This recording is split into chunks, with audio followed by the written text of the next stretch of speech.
everyone, I'm Matt, and welcome to the Good Trouble Show.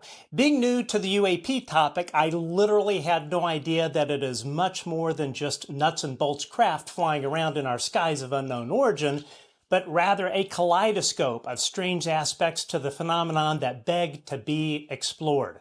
Today, Nick Cook will be joining us to talk about his latest literary work on the phenomenon. But first, please hit the subscribe and thumbs up button on YouTube and leave a comment and let us know what you think about this episode.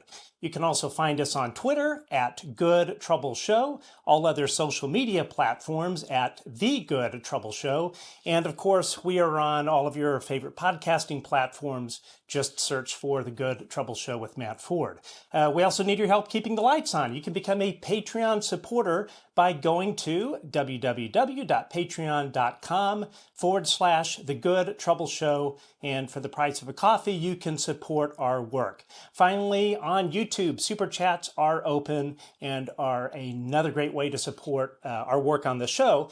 And I also want to thank our Patreon and YouTube members, our chat moderators who volunteer their time every Sunday to help us out, and of course, all of you who are watching. Thank you for the generosity of your time. So we have some really amazing shows coming up. This Wednesday, May 1st at 5 p.m., we have attorney Mark Zaid, who will be joining us to discuss his legal work on the entire Havana syndrome thing. You saw him at the end of last month on 60 Minutes. We pre-recorded this interview last week, and it was just phenomenal. And then let's see here. After that, Sunday, May 5th, we have the director of the Vasco Project and the assistant professor at the Nordic Institute of Theoretical Physics in Sweden, Dr. Beatriz Villarreal, who will be on discussing her work on the UAP topic and what she has uncovered regarding the very famous UFO flap of 1952. And finally, Sunday, May 12th at noon Pacific, we have the professor of astronomy at Harvard University and the director of the Galileo Project, Dr. Avi Loeb, who will be joining us. And we're going to try and dedicate about half of that show to questions from you. Usually we do about like the last 15 minutes of our segment. We try and dedicate that to you, to viewer questions. But in the case of Dr. Avi Loeb, we know lots of people always have questions about his thoughts about all of this. So we are going to, we're going to dedicate half of the show to your questions. So start thinking about what you'd like to ask. So our guest today is a researcher and best-selling author with over 20 books, known in the UAP community for his book here. We're going to put this up, The Hunt for Zero Point, and we will be discussing his latest work, The Light Beyond the Mountains, that you can find on Substack. Please welcome Nick Cook. Nick, how are you, sir? I'm extremely well, thanks, Matt. How are you? Very well, thank you. So I have to ask you, what did you have for breakfast this morning in the UK? Okay, we're giving away trade secrets here because before the show, we did discuss how this is how technicians warm up and get the right level of audio. In this country, they always ask us what we had for breakfast. I don't really care to remind either myself or to apprise your viewers of my breakfast. So I think we're good to go, probably. I have to say, before I got into television, I worked as a designer for concert tours, and I worked for Whitney Houston for a number of years as her designer. And one of the best experiences I ever had was either a 2 or 3 month bus and truck tour in Europe. The only Americans that were part of that group were myself, the sound guy, the backline guy, and of course the band and Whitney. But everyone else on the tour, they were all Brits. And what's different in American touring is the local venue provides the catering. But when you tour Europe, you bring the catering along with you. And these were all British chefs. So it was a unique opportunity to understand what a proper English breakfast was. And I have to say, I really, really fell in love with it. It was some of the best food that I had ever had touring Europe. Well, that is a great story to hear. You'll know then that it's known here as the full English. Yes. So, and it has, not sure whether it's deserved its culinary reputation, but it certainly has made its mark in the world. So I'm very glad that it made a mark on you. It certainly did. That's for sure, and it was a good mark. That's for sure. So, firstly, thank you for joining us. So, how this came about, as many people know here, I am completely new to this entire UAP topic. So I don't know a lot of the players. I don't consider myself a ufologist or researcher. Just kind of I guess, a talk show host that has a great interest in it and understands the importance of the entire UAP subject.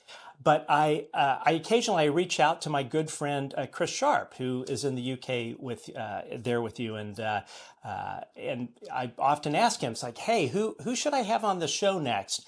And like, probably like the last 3 times, it's like, when are you going to get Nick Cook on? It's like, yes, Nick Cook. So you came highly recommended. He's like, man, you got to get Nick on. So thank you very much for joining us. Like I say, thank you. It's a real privilege and a pleasure to be here. It's great. Awesome. Thank you so much. So you've had a really interesting career and a successful career as an author. But prior to that, you actually worked as a journalist. Tell us a bit about that, and maybe some of the stories that you wrote for the publication that you worked for. So I worked for a publication called Jane's Defense Weekly, which might not mean anything to your viewers because it was a trade. It still exists. I worked for it. I joined it in the late 1980s. Worked throughout the 90s and into the early 2000s. I was the aerospace editor. I have always been interested in aviation, so it was something of a dream job for me. Back in the days when we had unlimited travel budgets, I would travel the world pursuing military aerospace stories. That was my beat. Of course, the most interesting place was America, because that was where the predominance of the really good technology was. It was also a very interesting time technically and historically, because it was just when the whole stealth revolution was just beginning to get underway. When Ronald Reagan came into power in 1980, he ramped up the secret budget for research and development and procurement. And stealth was one of the things that was at the top of his list. Now, those technologies were developed in secret. So people would report seeing stuff, over the Nevada desert, because that's where it was tested. And of course, because it wasn't known technology, this stuff was developed what was called in the black. These shapes in the sky were very unfamiliar. And this was my beat. I worked with some remarkable colleagues, and between us, we began to look into these sightings reports. This was long before I'd ever heard the term UFO. I'd never given it any thought. But these reports would come across my desk. I was privileged and lucky enough, having the access that Jane's Defense Weekly had as a very well-known publication in its field, to be invited into places like the Skunk Works and into the Pentagon. And this was my beat. But I was an investigative reporter. And so for me, it was really important to try and tie down these stories. What was the basis of these reports of these weird aircraft that people were seeing and reporting? And of course, as we found out in 1988, when the stealth fighter was revealed publicly, we had confirmation of all of our hunches, which said that this is a stealth aircraft.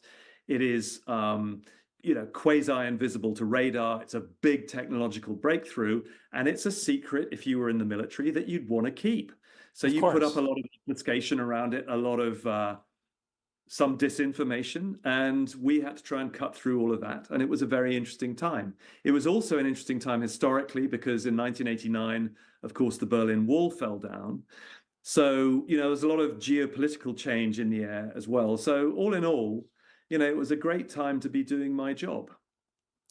And and at the time when people would see this thing, was there discussion about whether this was a something of off-world origin? Was there any chatter within Jane's Defense Weekly, that hey, maybe this thing isn't from here, or did everyone just know, out the gate, this was clearly some kind of U.S. black tech? Well, there was some discussion around that, but to be honest, we laughed at it. Sure. In the job that I did, and like I say, this is before I had any real cognizance of the UFO phenomenon. My colleagues and I, we laughed at it. We had a kind of central mail opening facility at Jane's, so stuff letters would come in from people, and they would report seeing weird sights in the sky, and inevitably it would end up on my desk because I was the aerospace editor. And I'm not proud of the fact now that I would look at these reports. If it had the acronym UFO in it, I would drop it straight in the bin. Right. That changed, but this is back in the 80s and possibly the early 90s. That was how my colleagues and I treated those reports. We looked at them because we knew that when you distilled it down, the stuff that we were interested in, it's kind of like panning for gold. The stuff that you were interested in was what this denoted or said about classified aircraft. Got it. And I understand during your time when you were employed by Jane's Weekly, Jane's Defense Weekly, that you actually had a UAP experience of sorts. Is that correct? I did, but I didn't classically even view it as that at the time. I write about it in the new book, which I know and hope and know that we are going to talk a little bit about later, The Light Beyond the Mountains, which is I'm now serializing on Substack. In fact, it's the opening gambit of that new book. I was camped outside Area 51, as you do, with a colleague who worked for another aerospace journal. He now works for Aviation Week, very famous trade journal. And we were on a high piece of ground overlooking Area 51. You can't get to within, I don't know, I think it's about 20 miles of Area 51, the base itself. So we were perched on a mountain looking over the base, hoping to see a classified aircraft, maybe something stealthy, maybe something hypersonic, which is very fast. And instead, what we were treated to, and this was in September 1992, was a bright ball of orange light that came up from behind the hills where Area 51 is located, rose into the sky, and it sort of traversed a little bit off downrange, and then it disappeared. Now, we both had this, quotes, classical training in being defense reporters, aerospace reporters. So we look at each other and go, that's not something you see every day. What do you think that was? Right. And then we had a discussion about what we thought it was. But, at no time did I say to myself, or my colleague Guy Norris say to himself, that's an alien vehicle from another planet. Now, as I discuss in the book, that conversation becomes more nuanced over time. But, back then, 1992, it didn't really enter my thinking. And so in 2003, of course, you published the highly successful book, The Hunt for Zero Point Energy. I'm curious, did your work investigating sort of black U.S. programs, was that what motivated you to write that book, or what was the genesis of The Hunt for Zero Point? It sort of was that in a way. I became so intrigued by all of these reports about classified aircraft that were being hidden away. And, we felt that stealth was the tip of the iceberg. There was another vehicle at the time, which was written about by us and others, which was mythical. It was called Aurora. Stealth was the F-117 stealth fighter built by Lockheed, was the invisible airplane, the plane that they were trying to hide from Soviet radar systems. The Aurora, fabled, was hypersonic. It was very fast, very high flying, a replacement for a reconnaissance platform called the Blackbird, which to this day remains the fastest jet-powered aircraft ever built that we know of, even though it retired in 1990. So this Aurora thing became quite sort of something of a hunt for us in itself. But intrigued by all of that, I posed myself a question in the early 1990s, which was, well, if all of this is sort of semi-known about, what might be a really big secret that America in particular would bury away and might never see the light of day? And I was sort of chucking this thought around in my head when an article lands on my desk. As I said earlier, we had a central mail opening facility in Janes, so I don't even know where it came from. But it was an article from a 1950s magazine that was talking about all of these aerospace companies in the United States that had achieved an anti-gravity breakthrough.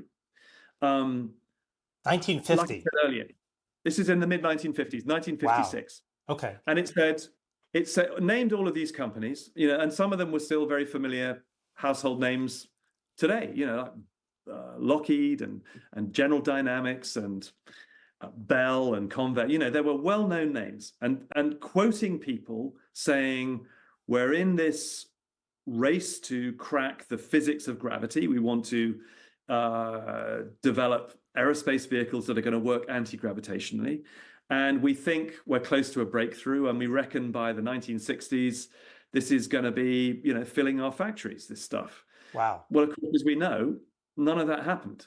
So the coincidence of me going, I wonder what the greatest secret that could possibly be buried away inside the United States, that me with my access, because Jane's had this fantastic access to, I could book interviews with the Secretary of Defense if I wanted to. It was that kosher. So in the midst of that thought, this article lands on my desk and I go, okay, there may be something here after all. So why don't I go around and about my job, keeping my eyes and ears open, talking loosely around the subject, but not too specifically, because back in the day, this was mad, bad, crazy, dangerous stuff. When was this? 35 years ago, when this thought came, you did not talk about anti-gravity in polite company in the circles I moved. You would very soon have been ostracized from your constituency if you did that. So I thought, I'm just going to go about my normal job. I'm going to, write about all the things I normally write about, but I'm going to keep my eyes and ears open, and I'm just going to see what comes up. And by the end of the 90s, although I never set out to write one, I realized I had a book. I had enough information to write a story about this, and it became The Hunt for Zero Point. It was published here in 2001, and in the States, actually, it was in 2002. But so it was very heretical at the time. I mean, now we kind of laugh at this stuff because there's so much discussion around UFOs and UAP. It's like, it's fine to talk about. Right. Back then, it really wasn't. And so it did create something of a stir when it came out. Now, the whole topic of anti-gravitic research, this goes all the way back to World War II. I understand that the Third Reich, that was of interest. Is that correct? Well, I sort of got drawn into that side of things very reluctantly, because I was conscious that I was, dealing with this very taboo subject, but there were also sort of kind of landmarks within this hinterland this sort of mad, bad, and dangerous hinterland, which were particularly mad, bad, and dangerous. And the whole thing around Nazi flying saucers was one of those. And bear in mind, my day job was to report on contemporary aerospace developments. So the last thing I wanted to get dragged into was investigating what, as I saw it, a legend, which was about these Nazi, German World War II flying saucer technology reports. But yet there were some very consistent reports out of that period that said the Germans had developed flying saucers during World War II. So with a sort of great groan and a sort of sigh, I thought, God, I've got to address this part of the story. So I did, and it became more interesting to me in an unexpected way, in that I focused, in fact, I pretty much tripped over, although he was he wasn't a well-known figure in history when I started investigating him, a guy called, a very unpleasant individual called General Hans Kammler, who was an SS general in charge of research and development right at the end of the war for Hitler. All Germany's secret weapons was under his aegis. And lo and behold, at the end of the Second World War, he disappears off the map.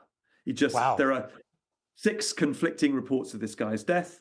And I detail this in The Hunt, but I don't know what happens to him. There are probably 2 options. One is that he went to the Russians, or one is that he went to the Americans, because the 6 conflicting reports of his death automatically chuck up a red flag that say, hang on a second, all of these, amidst these conflicting reports that this guy committed suicide or he was shot by his own troops, there were lots of different stories. There would seem to be a theme here that says that's not the story and that these are all cover-ups. And actually, sorry, plot spoiler, researchers have gone on to find out that Kammler did do a deal with the US. Wow. And he came into he handed himself over to American forces at the end of the war and was interrogated in Germany for about 10 months. Bear in mind, this guy was a war criminal, by the way, as well. So of course, he was integrally involved in the Holocaust, as many members of the SS were.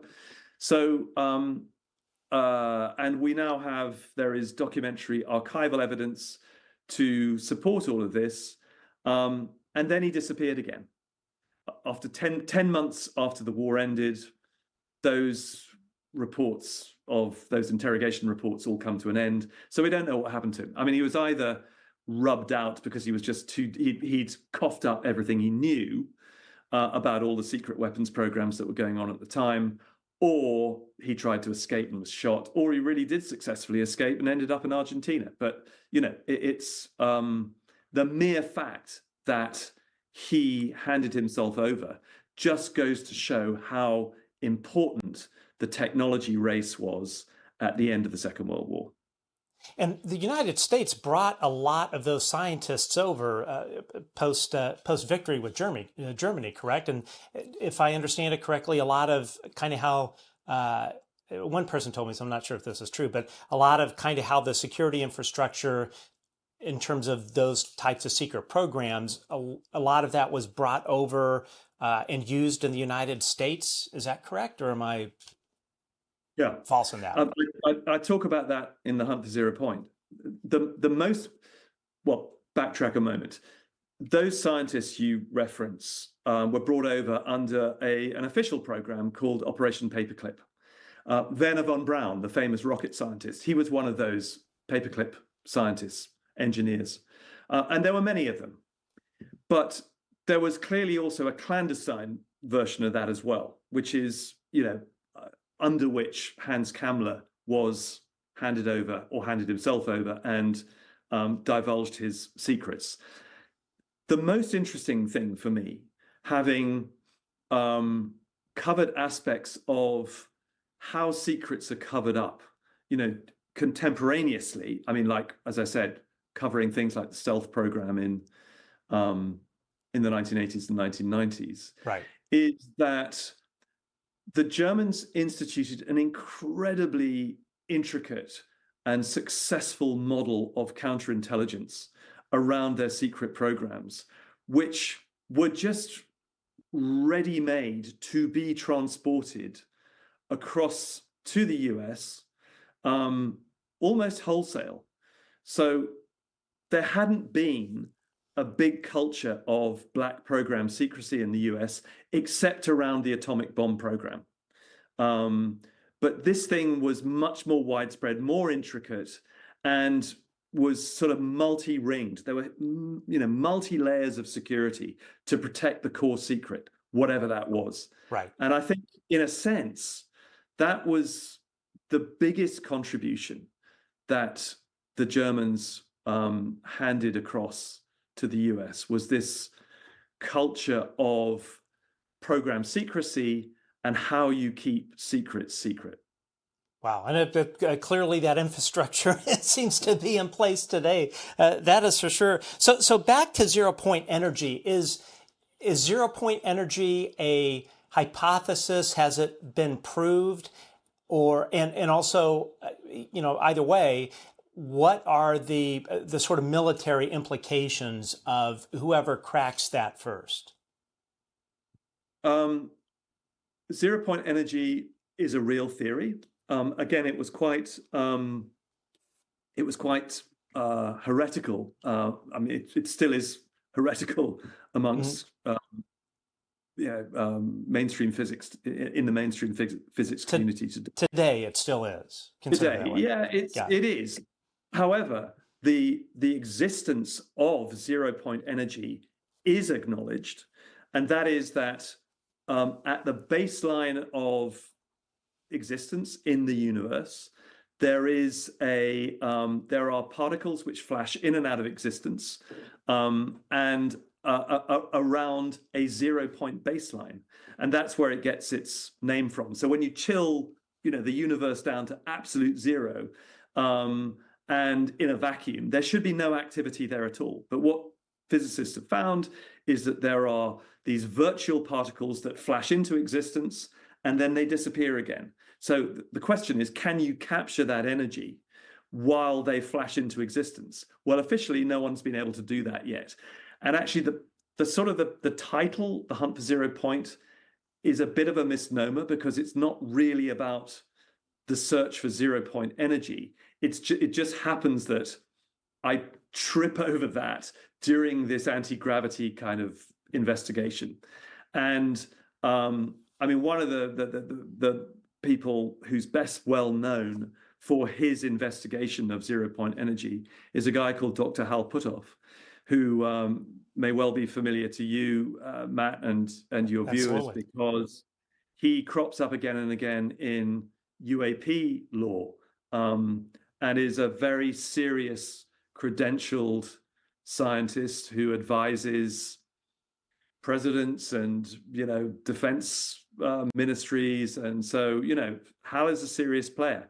And it was in The Hunt for Zero Point, when I come to meet Hal, he explains all of this, but at the same time, if you ask him, he said, I've never found anything that is a 0 point energy device, and for it to classify as one, it would have to pump out more energy than it takes in. And that, of course, breaks all kinds of laws of engineering and physics. Right. Wow. And is this something, is this technology, if it does exist, is this something that could be harnessed or utilized to address, for instance, global warming or just our this sort of environmental catastrophe that we seem to be in the middle of and rolling towards a not great conclusion? Sure, it would be the answer to all of our prayers, because it would emit no pollutants. It would emit no heat that we know of. I mean, beyond perhaps the heat of the device. It would be the answer to a prayer. Which is why people are looking for it still. And God willing, one day there will be that breakthrough. I mean, fusion, would be a breakthrough. Fusion is an accepted form of energy generation. It's just incredibly hard to contain and sustain, but people are working on that. That is accepted, known, and non-contentious. It's not controversial. But the whole 0-point energy thing is extremely controversial because of its origins. But I think we're getting to a point, at least we've got to a point where the phenomenon of 0-point energy itself, these particles I was explaining that flash in and out of existence, that is now accepted as, as acceptable physics. Do you think, let's just say that U.S. defense and aerospace contractors have cracked that nut, that they understand it, they understand how to deploy it. Is there under kind of like the current business model in terms of defense and governments being the customers of defense? Does that business model allow or encourage defense and aerospace contractors, if they have figured this out, to deploy it? It would seem to me like it would be like a gold mine of implementing technology that would potentially save the planet. Well, this is where there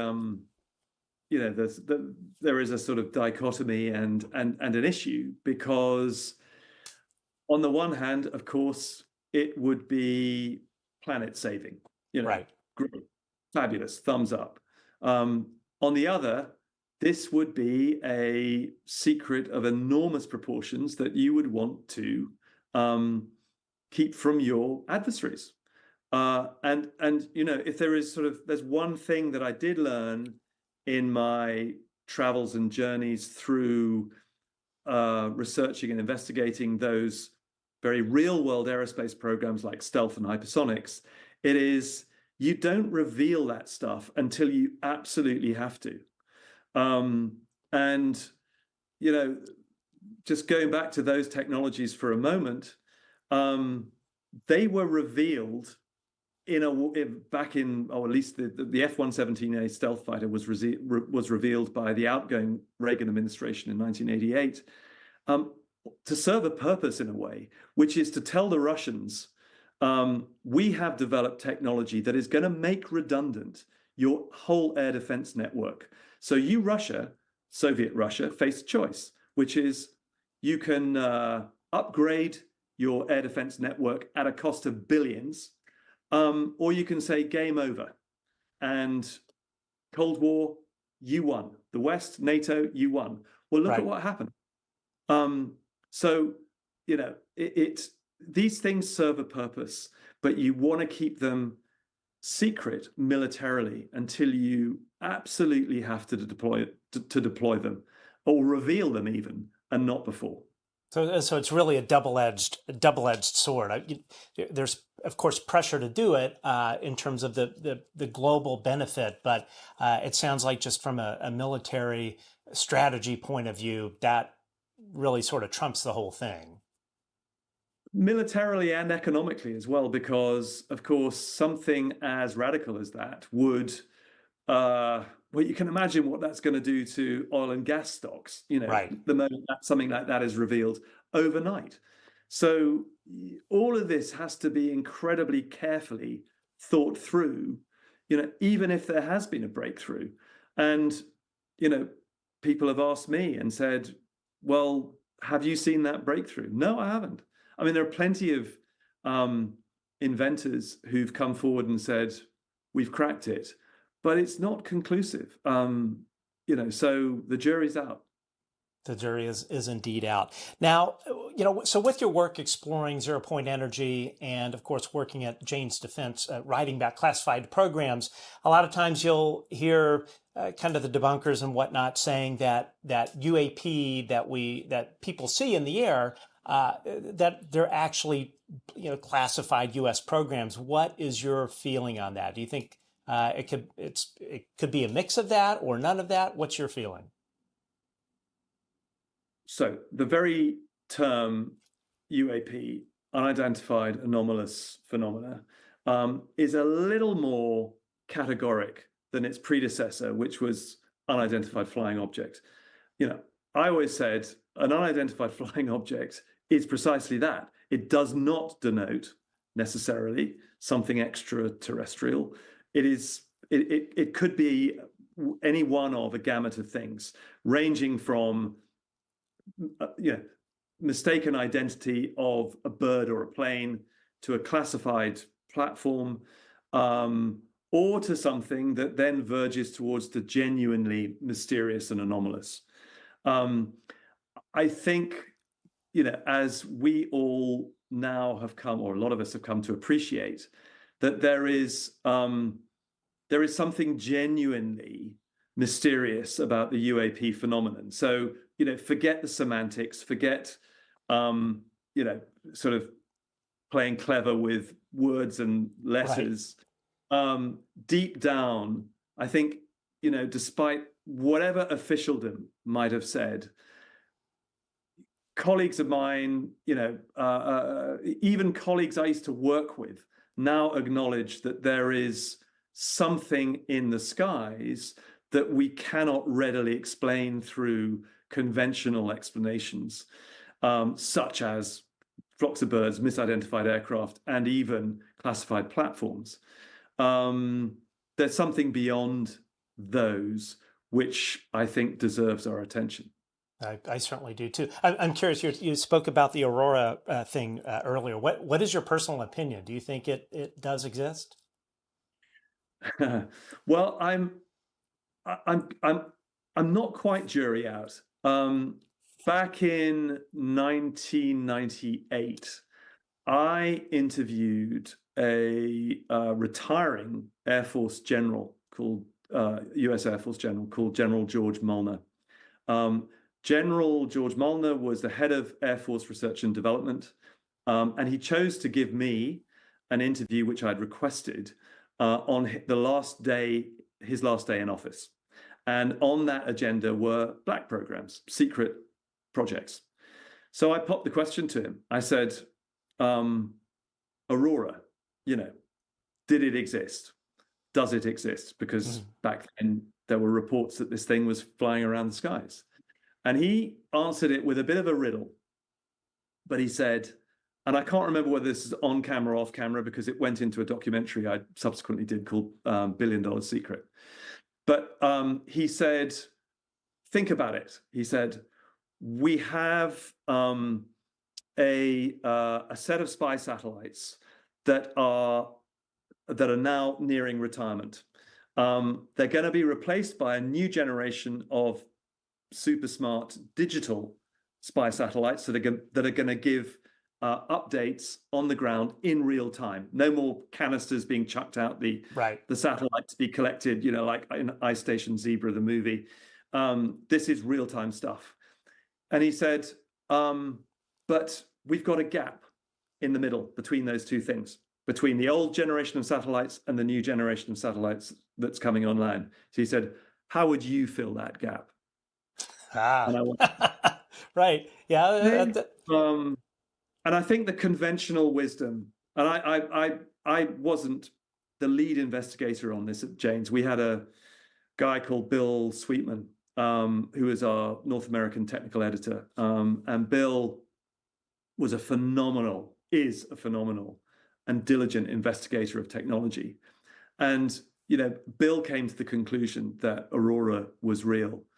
And he did a lot of that really good pioneering work. And I think there's really good evidence to say that a few what are called deployable prototypes were built. So, no need to put this thing into full-scale production. You just build a handful of them, and those would have covered the gap between those two generations of satellite and keep you covered. And when you hear people say, like, specifically like related to like David Grush's allegations, and I'm jumping a little bit ahead, we'll back up here in a bit, but in terms of like black programs, you'll hear people say, you know what, there's no way if we had, let's say, a UAP reverse engineering program of crashed off-world technology, off-world vehicles, that there is no possible way it would not leak out. As someone that has studied all of these black programs, these special access programs, does that hold weight? Or indeed can, at least speaking for the United States, can they keep a secret and keep something from leaking out for, for literally decades? Definitely. Yeah, I mean, I saw that to a degree on the 117 program, the Lockheed F-117 stealth fighter program.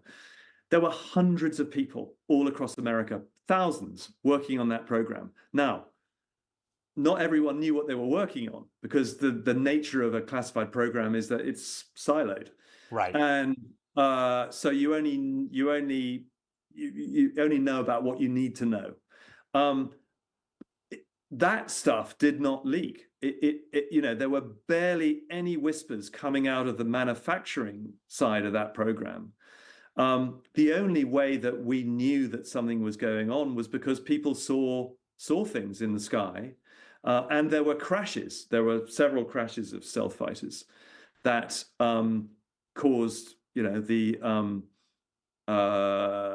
emergency rescue and cover-up services and forces to swing into action and hide the fact. But therein lies your other protection mechanism, which is you obfuscate the truth with a counter-truth or, a sprinkling of disinformation. So in the end, it's really hard to ascertain what's black, what's white, what's left, what's right, what's up, what's down, because everything gets scrambled. And that's another layer of protection, a protection mechanism for these secrets.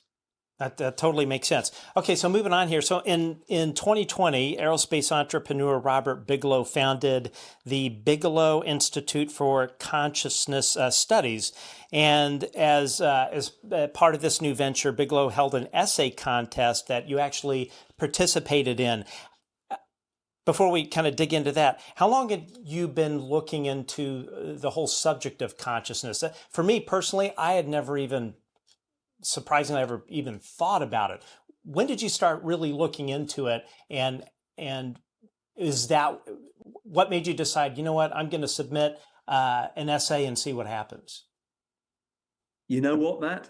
I had never thought about consciousness. Really? I'm not even that sure. I remember looking back what it even meant. I mean, I knew generally, we used the term consciousness, but it hadn't crossed my horizon until 2014. So actually almost exactly a decade ago. And I don't sort of mean to lower the tone here and bring a sort of serious note into it, but I was with my wife and we were at the bedside of her mum who was dying. And at the precise moment that my wife's mum died, Ali, my wife, stood up and turned to the room. There were 6, 7, 8 family members in the room, and said, "She's fine. Everything's okay." And I was standing at the end of the bed. I looked at her and I thought, what are you talking about? Sure. This is the most terrible thing that kind of happened to your beloved mother. And why are you saying to the room that everything's okay? And she's all right. Sometime later, I talked to Ali, my wife, and said, "What happened back there?" And she said, "Weren't you there too?" And I went, "Where?" And she said, "Well, I was in this place. It was timeless. It was infinite. I knew everything. It was like I had everything about the world, the universe made sense. And what's more, this place felt more like home than this place does." Wow. And now we've been married a long time. We've been married then a long time. And I thought, my wife doesn't make things up. I better check this out. So I looked up online and I saw that this experience of hers was a thing. It's called a shared death experience, wherein people I'm sure have heard of near-death experiences where, Sure. People have come back from heart attacks and they're resuscitated and they say, I saw a light, I went to a place, it was all filled with love, there were angels, it was a beautiful place, and I felt at home. Well, this is what Ali experienced, except she had just been holding her mum's hand when it happened. So I'm intrigued by, as I think most people are, by consistent data. There were data sets around this. There were data sets around near-death experiences. So I started to look at it. I did more and more reading on it. I read loads on it, in fact, and unable to discharge this professionally, because professionally I come from an aerospace defense reporting background. I wrote a novel about it, and the novel is called The Grid, and it's a thriller. You referenced 20 books I've written, and some of those have been thrillers. So I needed to discharge this research in a way, and I wrote it up as this thriller called The Grid. But this itch would not be scratched, and through a sort of weird coincidence, I got funded by a philanthropist to do further study on consciousness research. And it happened to kind of coincide with the whole lockdown period during COVID. I learnt a lot about consciousness. And then at the end of it all, that period, so this was, I think, 2020, I said, well, that's fun. Now what do I do with this? At that precise moment, more or less, Robert Bigelow, well known to people here, I'm sure, for his interest in UFOs, goes, I'm launching a new institute called the Bigelow Institute of Consciousness Studies, and I'm holding an essay contest. And the exam question for that essay contest is, I paraphrase slightly, provide the best evidence for proof of the survival of consciousness after permanent bodily death. In other words, does our consciousness continue after we die? Right. And I thought, blimey, I can answer that exam question from all the research that I've done. So I had a go at it. And to my enormous surprise, I found that I ended up getting a prize. And then prize winners were bidden to go to pick up their prizes at Robert Bigelow's formerly top secret. No one had ever really, from the outside world, had ever been into Robert Bigelow's aerospace facility on the edges of Las Vegas. But that's where the ceremony was held. I went there with the other winners, met Robert, and he handed over a check, and it was all, great fun. And there we were in this facility. He's a space contractor amongst his many other attributes and activities. And this was where he built habitable space modules for NASA under NASA contract. So it was, a really interesting time to have delved into this subject I'd not given any consideration to before, to write a book about it, and then get a prize for this essay contest, and then finally end up in Robert Bigelow's legendary facility in Las Vegas. Yeah, I would imagine you had to pinch yourself at that point. Do you know, I really did. Because I was suffering massively from imposter syndrome. Oh, and the other weird thing was I'd done this very new agey thing, which was at the beginning of 2019. I think I'd said, because I was so into the consciousness subject then, I stuck this sort of little mantra up on my wall. I would like to work with the world's greatest consciousness researchers, thinking that's never going to happen because I don't have that skill set. Anyway, when I ended up in that room in Robert Bigelow's facility in Las Vegas, I look around, what do I see? The world's greatest consciousness researchers. Wow. So we're through. Yeah, it had to be something else. Nick, we're going to take a little kind of mid-station break here. So folks, if you are enjoying today's show, please consider clicking on that subscribe button. And of course, we are viewer funded and would love for you to become a supporter of our show. Just go to, as we mentioned earlier, www.patreon.com/The Good Trouble Show. And we always appreciate that. Now, let's see here. So you win this contest, you go there, And and then later on, you're hired, like a month or so later, you're hired by Bigelow to actually work as a researcher, correct? Well, it was a little variation on that. I think I went across to Las Vegas in, I think it was December, to pick up that prize. That was December 2021. And at the beginning of 2022, I got a note from Robert Bigelow saying, would I care to come to Las Vegas to be interviewed for the position of a research director of his new institute? So I did. I went across and I got given that position. It was several people were given it, and it was a temporary appointment. So it was a part-time appointment rather. So yeah, I worked for a while with some really great guys, tremendous minds on the consciousness research side at BIX, Robert Bigelow's Consciousness Institute. Yeah. What would you say was your kind of biggest takeaway, or sort of biggest discovery, or sort of what was like your biggest takeaway of having worked there? Things that you learned from the other people that you were working with, as opposed to, like, where you were in the beginning. How big of a growth in your understanding of consciousness was there while working at Bigelow Institute?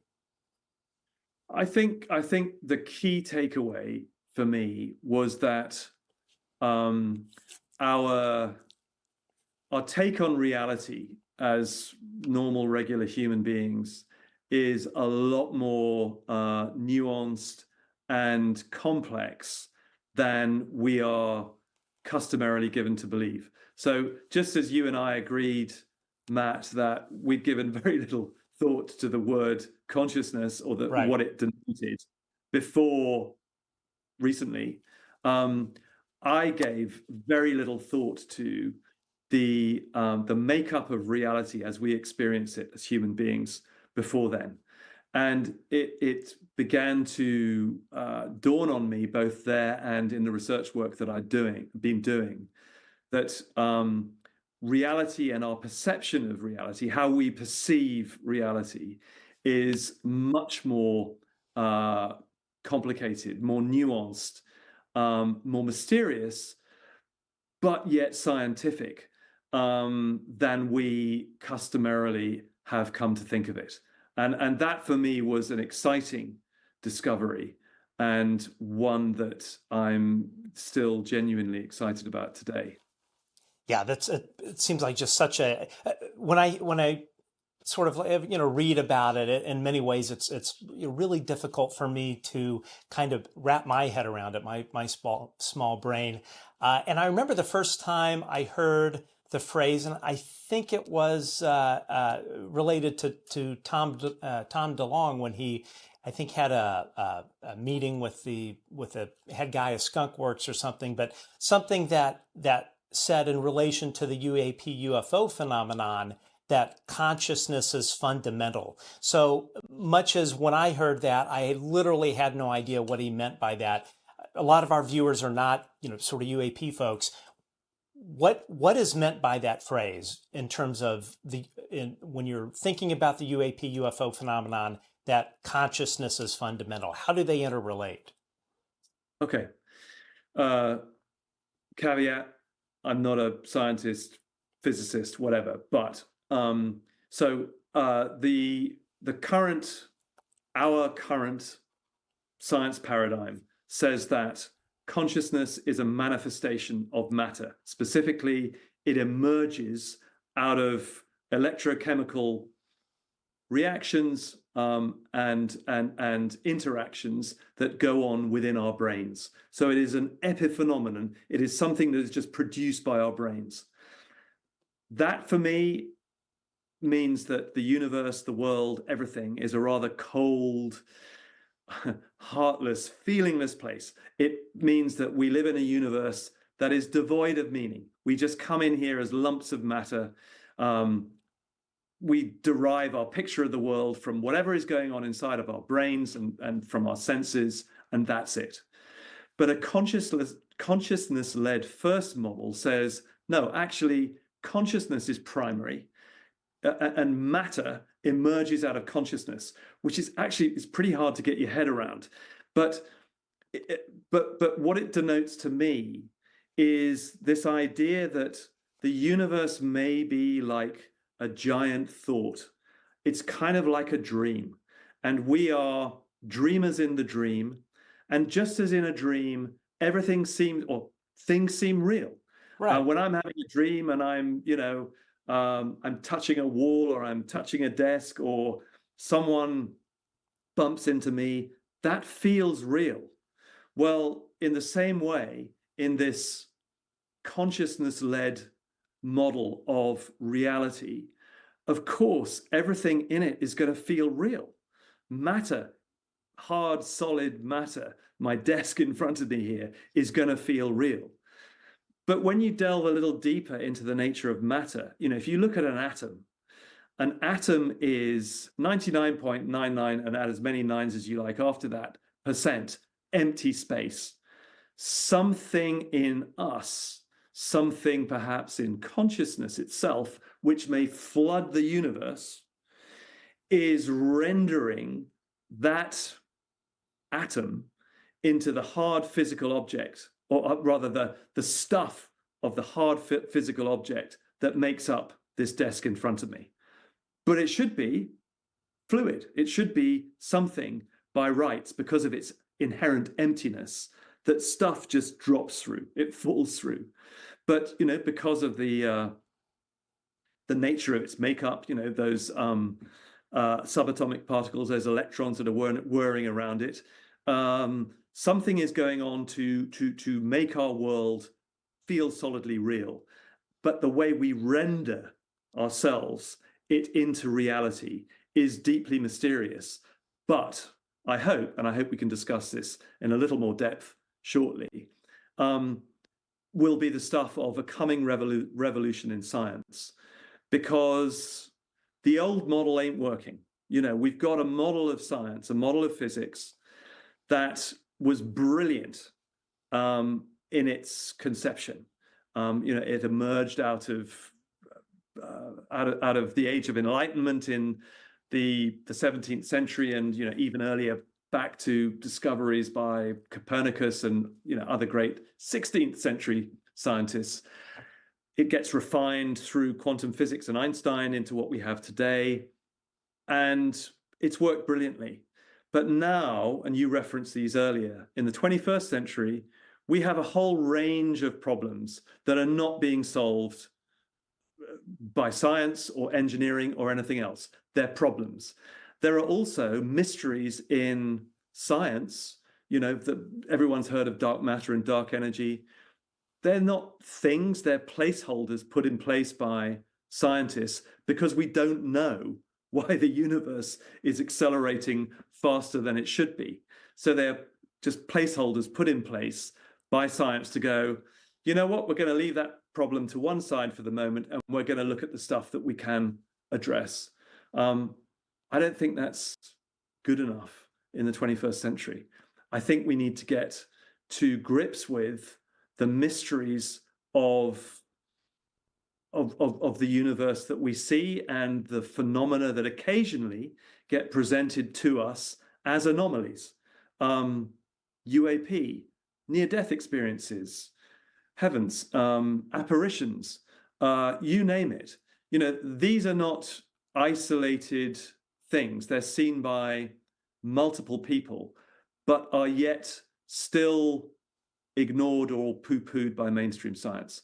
My view is we need to get to grips with this stuff if we're going to make progress towards a new paradigm in science that may be consciousness-led.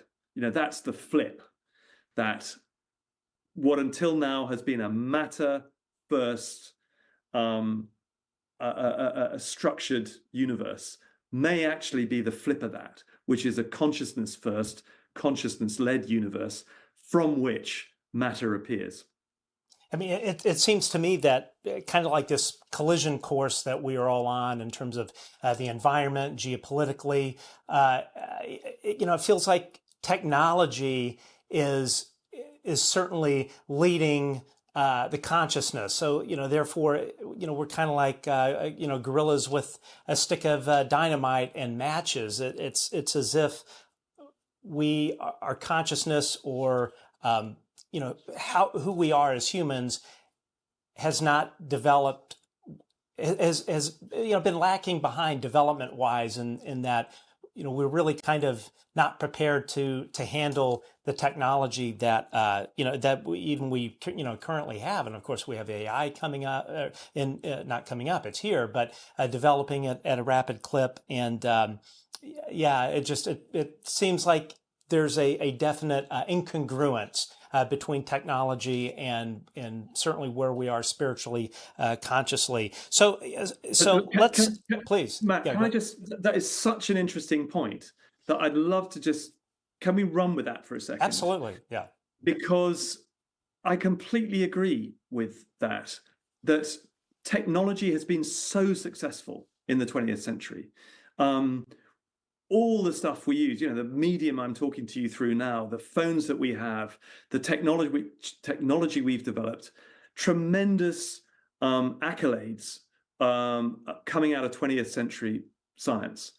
But what has happened is, exactly as you say, is that we ourselves have not kept pace with, we've not nurtured ourselves spiritually, I think, in the way that to keep pace with that technology development. Technology has raced ahead.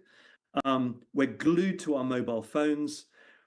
What has happened is we've neglected ourselves, and I'm hesitating to use the word spiritually, but in the Western world, certainly in bygone decades and centuries, there's been a strong tradition of spiritual nourishment, which has kept us kind of balanced. But there is, I think, now this imbalance.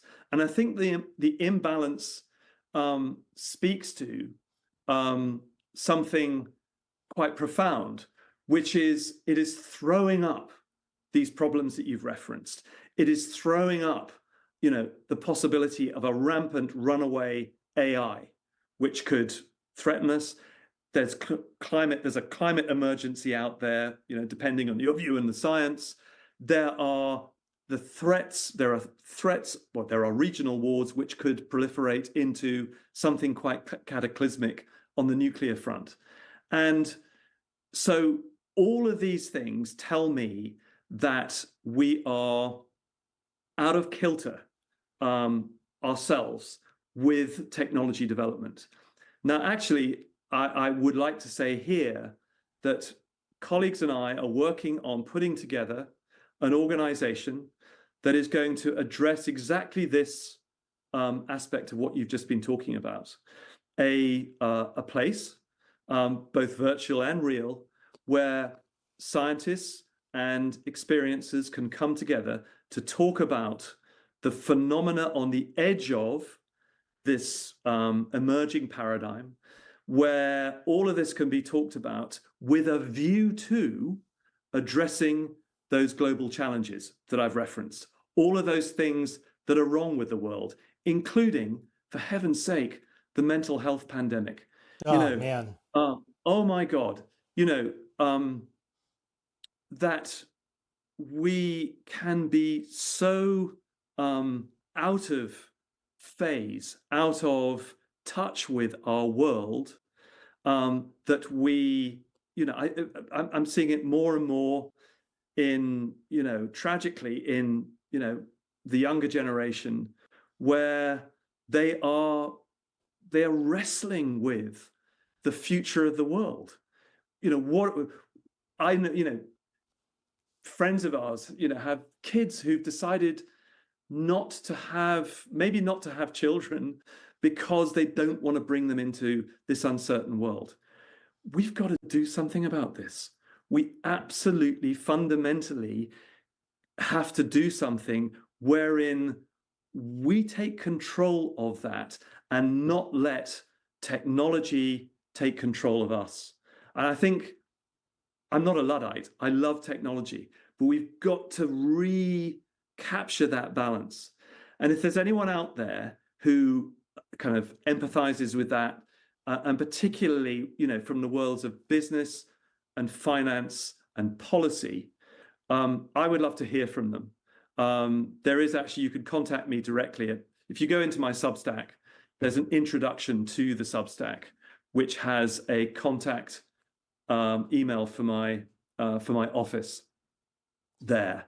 And this is something that, as I say, colleagues of mine and I are now very motivated, passionately to address, because we cannot let the world descend into this chaos. And there are other wonderful organizations that are doing stuff in this arena too. But I want to make this, and my colleagues do, their contribution, our contribution to how we can try and bring forward the new technology of the new paradigm that is going to make life better for all of us. I agree. And we're going to get into your Substack here in a second. By the way, we have a link in the YouTube description on your Substack page, so people will be able to find you. But yeah, even like if you kind of touching on what you were just speaking about, it's if, there is this disease that is going on, and all we see are the symptoms, and it's something has got to flip. I mean, even like talking about how technology has outpaced us. You go into a bar and you'll see young people, as opposed to speaking with each other, they're on their phones. So it's not like the old days where if you wanted to meet a girl, or a girl meet a guy, you go up and you speak to him, you interact with him, you engage in one-on-one conversation. Now everybody is so, the technology of the smartphone is I think in many ways so addictive. That whole generation, that is how they interact, and I think it's to society's detriment. It's certainly detrimental to to your personal growth. You grow by getting out of your comfort zone. You grow by deciding to approach somebody at a bar. All of those different things, and when we as a society no longer take those risks, and we as a society rely on ChatGPT or our cell phones or whatever, to me it feels like we are on a retrograde in terms of our development as human beings. And it's kind of, I'll stop with my rant there, but it's a good rant. It's got to change. This is not to criticize the generation that has grown up with the mobile phone. Far from it. Absolutely. I'm a mobile phone user too. I mean, the benefits from it are enormous, but alongside it, there is, the positive thing is that there is the prospect of an emerging science that everyone needs to get involved in, which says life actually is meaningful. It is filled with positivity and hope. And, this isn't just sort of spiritual guff. It is that there are clues in this emerging science paradigm that says not only are we going to actually feel more connected with our real world, bearing in mind, as I said earlier, we're probably only seeing a smidge, a kind of tiny line of reality, but there are depths beyond it which are filled with meaning. But not only that, there is probably going to be technology coming out of it which will revolutionize the world, just as quantum physics has revolutionized things like quantum communication.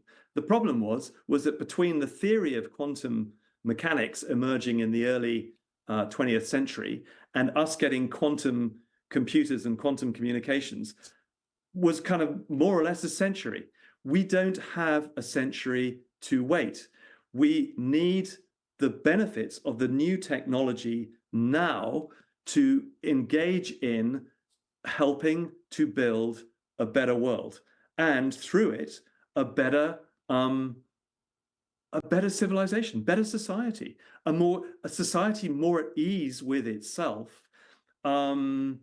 which is, you know, as you said earlier, which integrates, brings us together with that technology, and doesn't leave technology so in the vanguard that we as human beings get left behind. Absolutely, absolutely. Okay, so let's discuss your latest literary work, the light beyond the mountains, by yourself, Nick Cook, which folks can find on Substack, and again, we have a link in the YouTube description. So, how did this project come about? Well, you'll remember earlier I was saying that I involved myself in these consciousness studies, consciousness research, and initially I had nowhere to discharge that knowledge, that research, so I put it into a thriller, and that did its job, scratched the itch for a bit. Then I went on, did more research, wrote that Bix essay, but once you've got the kind of consciousness bug, it's very difficult to let it go. So I wanted to find a sort of kind of proper outlet for it. And just as The Hunt for Zero Point was a work of nonfiction, I wanted to write a nonfiction account of how I had come to consciousness. Because, as you said, as we agreed earlier, if you're not familiar with it, it's such a vague term, it's such a vague notion, and it can mean many things to different people. I wasn't sure what it meant, as we discussed, before I was confronted with that anomalous experience my wife and I had at the death of her mother a decade ago. Right. But I wanted to write this from the perspective of that person, not from the perspective of a scientist who already gets what consciousness is and what it's about. I wanted to sort of, if you like, chart an ordinary bloke's journey, that's me, as they go through this sort of consciousness experience, becoming familiar with it, and then researching it. And so I initially, as I say in the introduction to this book, which is being serialized fortnightly on Substack, I say, yeah, hold my hands up. I went to my publishers and said, would you publish this book that I'm hoping to do? And they said, well, you're not an expert in consciousness, so why should we? Who is, right? Yeah, and I kind of went, well, okay, I'm not trying to be facetious here, but who is? Right. No one knows what consciousness, I mean, we know what consciousness is. We don't know where it comes from. As I said earlier, the sort of jury is out as to whether it floods the universe. It's just a latent, or rather a feature of the universe that is just there, or whether we generate it in the brain. And so, having glibly said, look, I think I am qualified as anyone else to talk about consciousness, I then said, okay, so what do you need? They said, well, we need you to approach this from a portal, if you like, that you have some experience of. So I'm an aerospace and defense journalist. Right. So what do I know a little bit about? Well, I know a little bit about UAP and UFOs. So I didn't want to write a book on UFOs or UAP. I wanted to write a book on consciousness, but I found myself forced to enter the story, if you like, through this portal of familiarity, which is the aerospace defense connection and the UAP connection. But as anyone probably will tell you who has had a sort of an anomalous experience, in the end, all roads seem to lead to consciousness and the consciousness research thing. So I don't want to plot spoil, because I am a narrative storyteller, and The Hunt for Zero Point is narrative fiction, in that you pick it up, and a lot of people, I find very gratifyingly, say it reads like a thriller. Well, it does, because by training, I'm a thriller writer as well. And so, I like to leave chapters, I like to leave you, the reader, wanting more as you get to the end of a chapter. And I've done the same with The Light Beyond the Mountains, but with even more of a challenge, because I don't have the luxury this time of writing or publishing a finished book. I'm writing this on the hoof every 2 weeks, but no plots. Well, a bit of a plot spoiler. What happens is the UAP question gradually morphs into the consciousness theme and thread. And that's sort of more or less where we are now in the story. I think I'm 7 or 8 chapters in. So that's where we are with it. But it is first and foremost an exploration from my point of view, and that's the ordinary man in the street's point of view, his exploration of consciousness. I love that. And one of the things that I love about the way that you've chosen to put this out is, it's not everybody, especially in this sort of binge sort of binging mode of watching shows, and some new thing comes out on Netflix, and you binge it, and maybe over 2 nights you finish the whole thing. But I love the day of like growing up back when there were only a few television networks, and you watched an episode of your favorite show on Friday, and of course it kind of cliffhung to the to whatever the next week's show would be. But I love that, because you had something to look forward to. But then also as well, I think what is nice in the model that you're going for is you put out a chapter, and then you have time to sit and digest it. I think a lot of times when you just ingest things all at once, or binge watch all at once, you lose a lot of the nuance, and because you don't have time to think about it, you're just siphoning in as much info as you can. So I think that's a great way of going about it. Has that affected how you typically write, as opposed to putting out one single manuscript? How has that affected you as an author? Well, you talked a little earlier about, we grow when we go out of our comfort zone. I am massively out of my comfort zone in doing or trying to emulate what Charles Dickens did, which was to rewrote, books like Oliver Twist and Great Expectations as serializations. And boy, have I got a lot of admiration for him, because I don't have the luxury of, as I said earlier, and as you just acknowledged, of planning this, meticulously in the way I'd like. I'm doing it on the hoof, so it's forcing me to think long and hard about what I'm writing before it goes up. But I have to say, what's great about it, in fact, is the interaction that I get with a readership in real time, in that I'm having a dialogue with the readers who, some of whom go, well, actually, I don't agree with what you said in the last chapter. Had you considered this or that? So it's very interactive. It is forcing me to think very hard about my craft.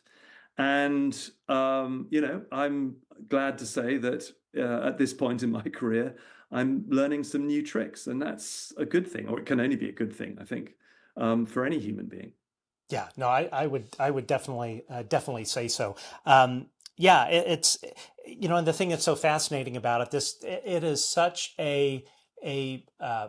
it's such a wide topic. There's so much to sort of consider and talk about, and especially like when it comes to the UAP topic. I know one thing that that people often report is they will take a photo of something, and of a UAP, UFO, whatever you would like to call it, and what you perceive is one thing. Your mind perceives one thing, and the what shows up in the photograph is completely something else, which begs the question: are UAP, their occupants or whatever, are they hacking into your consciousness? Are they affecting that? So a little earlier, we were talking about the nature of reality and how we render into existence through, well, effectively an unknown process. Even though there are mechanical processes to do with our five senses and the brain, which do a certain amount of that rendering into reality, there is much that is mysterious. So we said that earlier. So if we bear in mind that what we are seeing is a very perhaps small slice through the reality that is out there, and we see it on an interface, a perceptual interface that we as human beings have evolved. I'm now going to quote a scientist I admire greatly called Professor Donald Hoffman. Perhaps he's been referenced on your show before. Donald Hoffman is a professor of cognitive science, I think, at University of California at Irvine, who has developed a very interesting theory about this mode of perception. He likens it. I deal in analogies. I'm a writer. So his analogy is that we experience reality much as you and I experience the graphical. We have a relationship with the graphical user interface on our computers. We have icons on our computers, which we click on to get the things that we want. I don't need to go into the mechanics of my laptop or its software to get a function of the computer from it. Instead, I just click on an icon. And so Donald Hoffman says our experience of reality is too.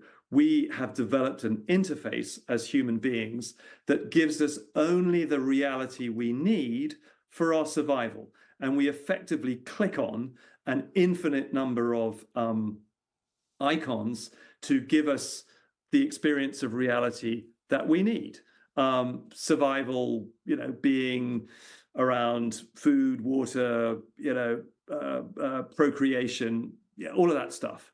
So Donald Hoffman's depiction of that perceptual interface, for me, is a very cogent theory for how we experience reality. So, yeah, just as a hacker can hack into my laptop, maybe there are intelligences, let's call them that, which have developed a facility, an ability to hack into the interface of reality. It's not impossible. And I think it is worthy of consideration.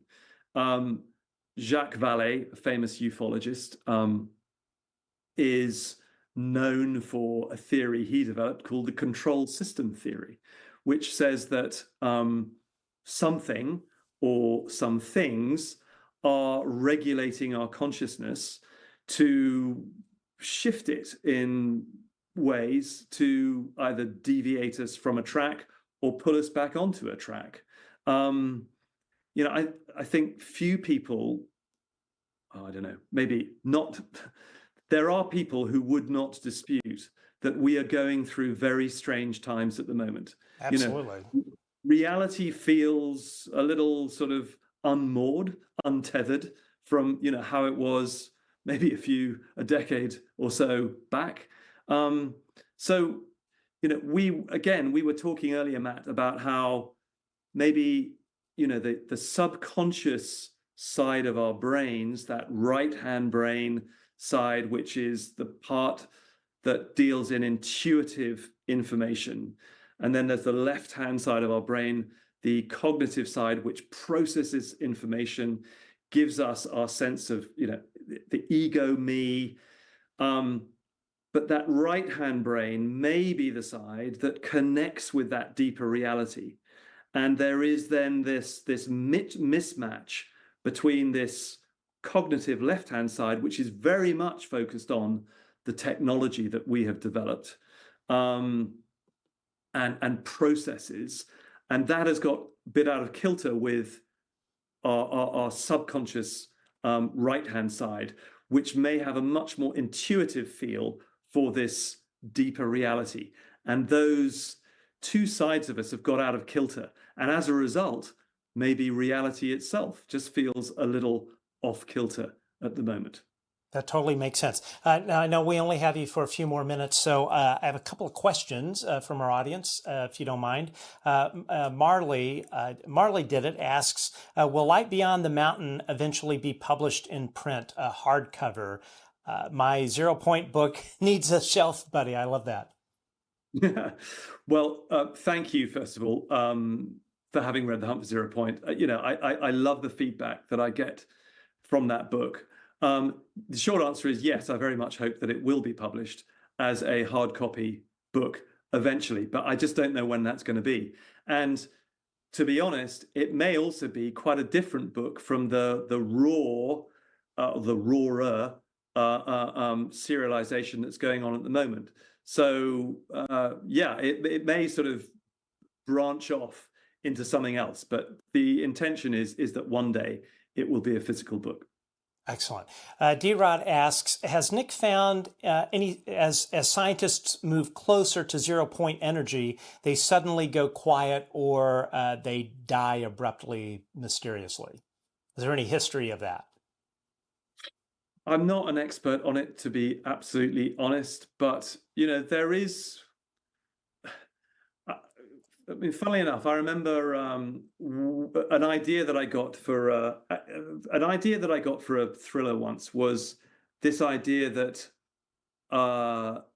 inventors do seem to get very close to an answer on some kind of breakthrough device like a 0 Point energy device, and then something happens to them. Either they die or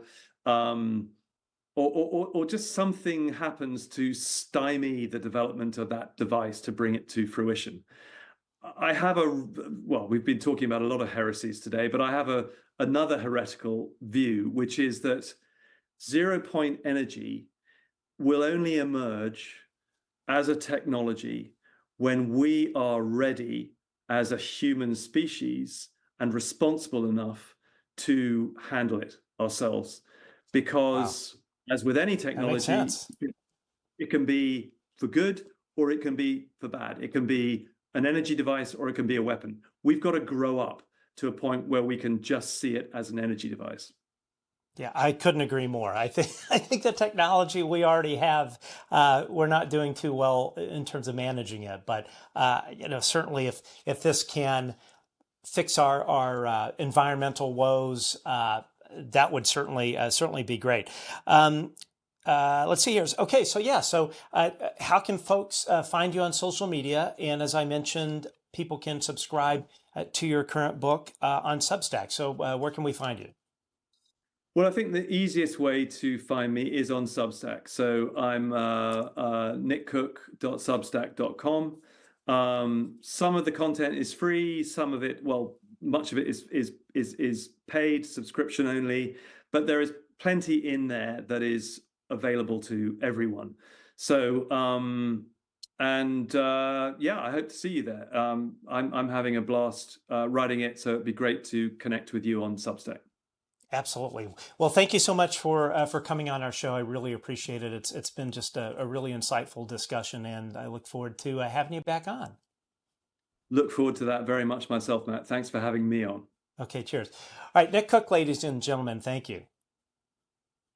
Okay, so that was great. He had to go at the bottom of the hour there. A couple of let's see here, super chat donations. I appreciate that. Sage Sleuth, love your shows. I very much appreciate that. Thank you very much. Our show is only as good as the guests that we get, I think, and of course only as good as having a really great audience. And I know that.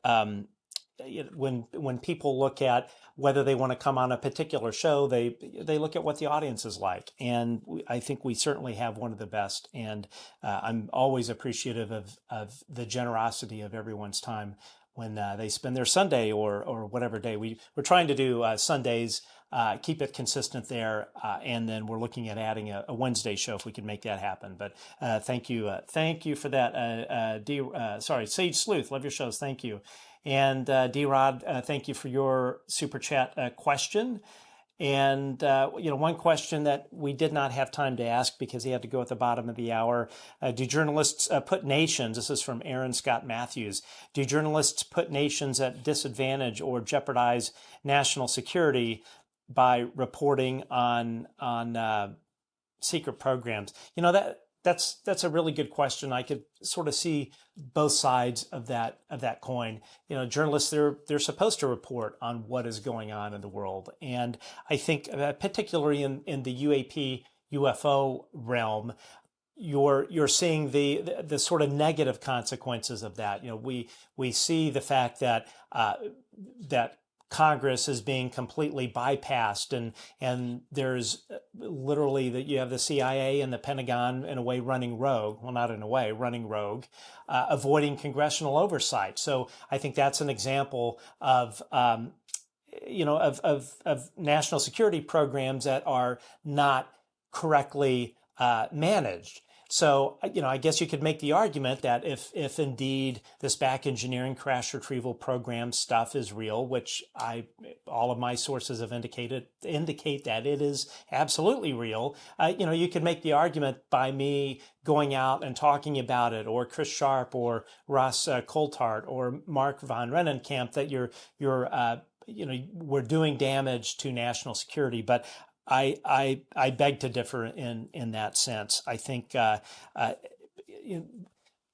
everything does better in the sunlight, and all of us that have advocated for transparency on this issue, we also respect the fact that not everything can or should be revealed, especially if it does have national security implications. As the saying goes, you tell your friends, you tell your enemies. So much in the same way that you don't want to publish the construction plans for a nuclear bomb for good reason. You don't want a terrorist state or whatever to have the plans and build one for themselves. That doesn't mean that you can't let the whole world know about the existence of of nuclear weapons. You're not revealing anything that is going to assist in somebody constructing one, but it is a reality that we live under the threat of nuclear destruction, and I guess you could say if the government hid the fact that we could all be gone in an instant, it wouldn't make any sense. And when you know about certain things, or let's say everyone is well aware of of what could happen in a nuclear exchange, in a democracy, you speak up and you work. You elect officials that are going to legislate how you would like. You elect officials that are going to, let's say with the subject of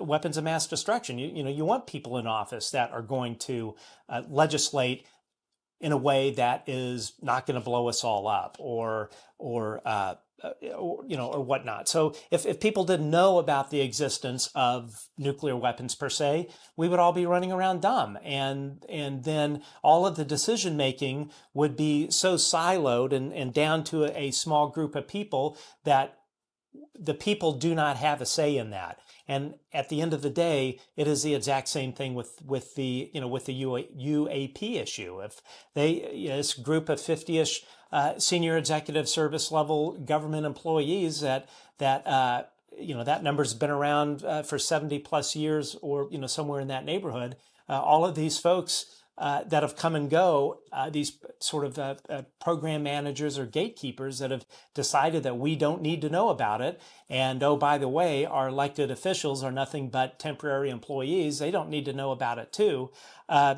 You're putting all of that decision making into a very small group of people. You have no idea who they are. You have no idea what they're using to arrive at those decisions.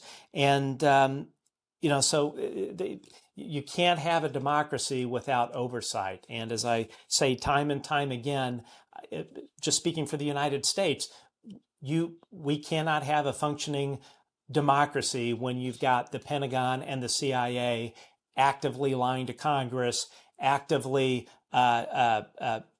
circumventing congressional oversight. I believe all of it is illegal, and I'm sure they found some loophole to get around it. But at the end of the day, I think the essence of it is certainly illegal. So let's see, looking to see if we have a little any more comments here, and if anyone else has anything to add.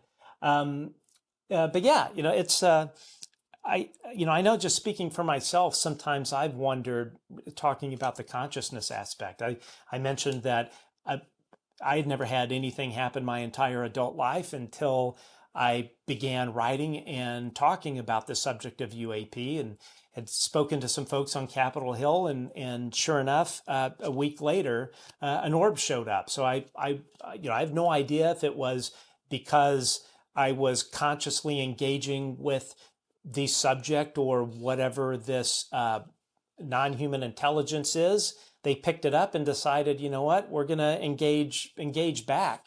I've heard this saying that when you look at it, it looks back at you, and I certainly have found that to be true. But again, I have no idea why. I don't know why this stuff has shown up and why it has continued to show up. I have no idea where it's from.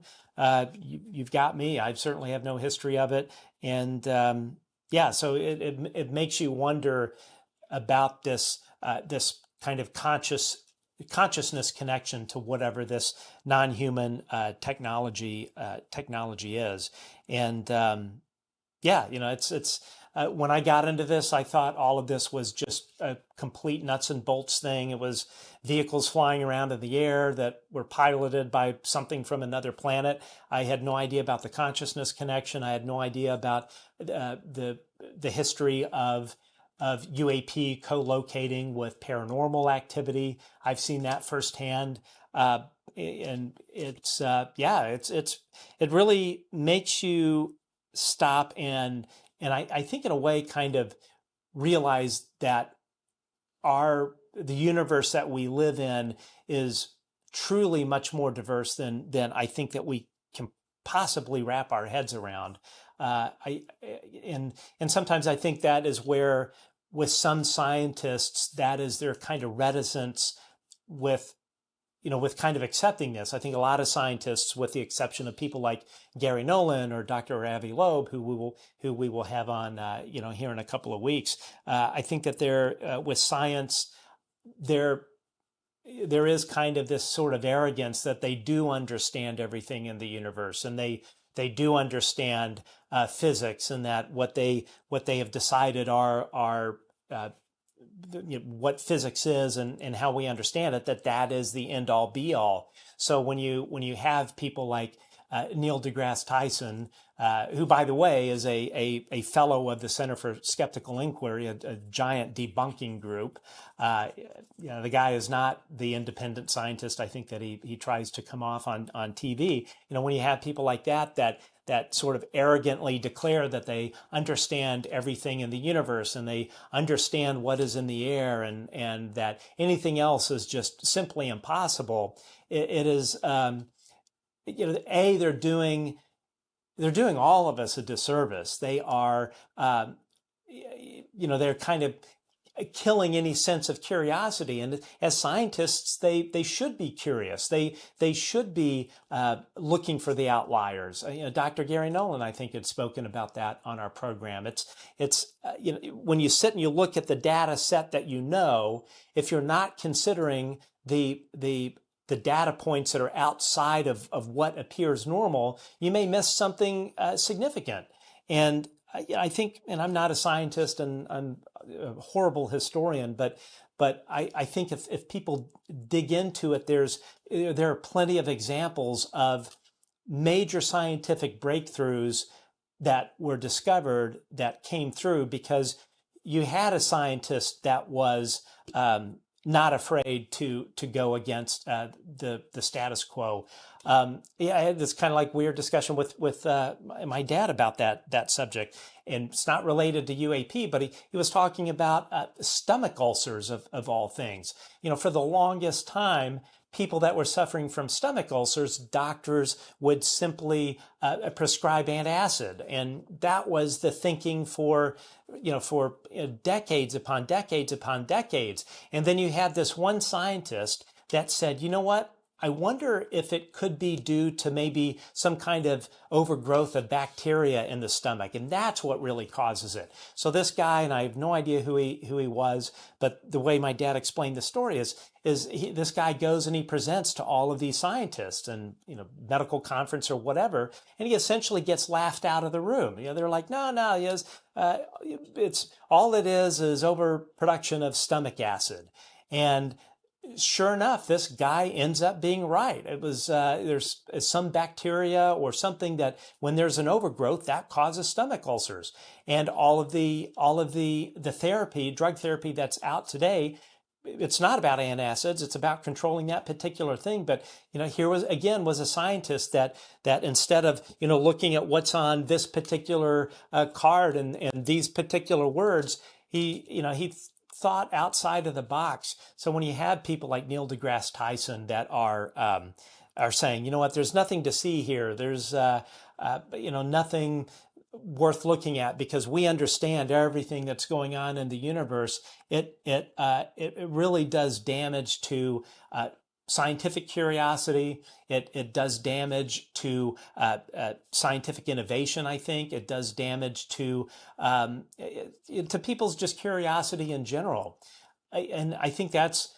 part of the problem when you have people like Neil deGrasse Tyson, or you have the skeptics such as Mick West, or we've spoken extensively about this group called the Guerrilla Skeptics, run by Susan Gerbic and her 501(c) charity here in California. When you've got groups like that have a media voice, because a lot of times I'll get feedback. It's like, you know what, if you don't talk about the debunkers, they lose they lose the oxygen or they lose their voice. But really, I there is a shade of truth to that. But I by and large disagree. They are always going to have that. They are always going to have that platform, because they've developed their their media footprint to that level over the years. So if you don't have somebody that's standing up to them, if you don't have somebody that's saying, you know what they're putting out is not helpful, they just run amok. And much in the same way that we have addressed the research that Robert Heatherly has done, and another gentleman he's been working with, Craig Weiler, regarding what is going on with the Guerrilla Skeptics and this group of 200 or so Wikipedia editors that are targeting and rewriting the pages of things such as UAP, or the page related to the Wikipedia page on David Grush, or the Wikipedia page on chiropractic, or the Wikipedia page on homeopathy. You've got this group of people that are not scientists, that have, for the most part, no qualification, going in and manipulating a public platform.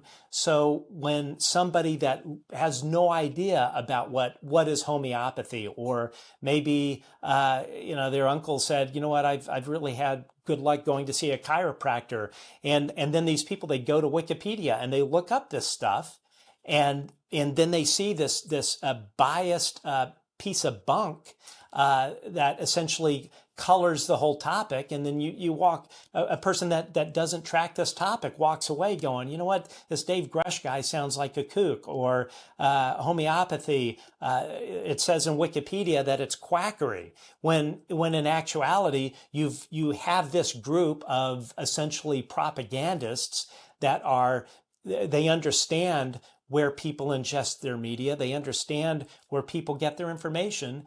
So they go to that source and they manipulate it and skew it so that the average person that is wanting to find out about something only gets their point of view, because in their kind of small-mindedness, which is I think is true, true small-mindedness, they think they know everything. And it would be like me saying, what I've seen above my house, I know exactly where it's from. It's from blah, blah, blah planet and whatever. It's like, I have no idea what this is from. I have no idea why it shows up.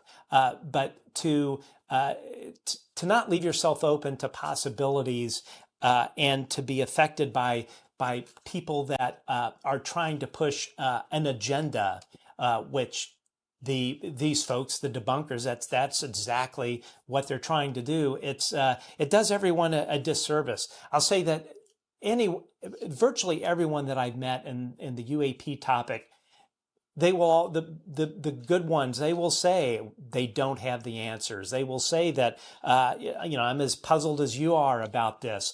They're not pushing an agenda. They're not saying it's this or it's this, but you've got this other group that is how they operate. That's how they are, what they want to do. They want you to stop asking questions. They want Congress to stop asking questions. So how do you do that? You do that through a media campaign. You do that by having a debunking outlet where you're literally spending 8 hours a day, 6-7 days a week debunking stuff and putting out videos and a debunking website. At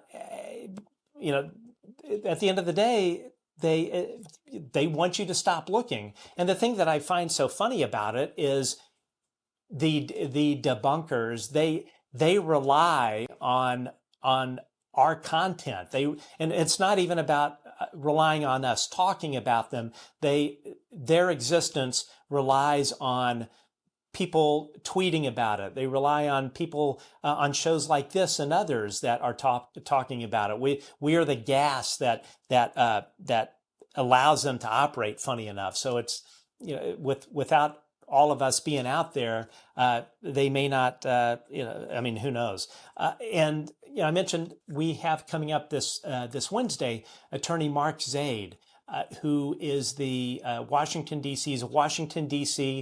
Whistleblower attorney. He primarily represents former FBI agents, CIA agents, people from DHS. All across government. And it's not necessarily about the Havana syndrome, which they now refer to as anomalous health injuries, because this thing did not come out of Havana. It wasn't something the government of Havana generated. That happened to be the first reported case. But as we pre-recorded this interview Wednesday, he is so busy with trials and whatnot and his legal work that we had a very small window that we were able to have a interview with him. And as I mentioned before, we try to keep our program at a consistent time. But anyway, so this Wednesday at 5 p.m. we will be airing that interview. And one of the things that we spoke about was you have this group. There's this, I mentioned Center for Skeptical Inquiry, which is this multi-million-dollar nonprofit that exists in New York that is, we'll just say, kind of the home base of the debunkers.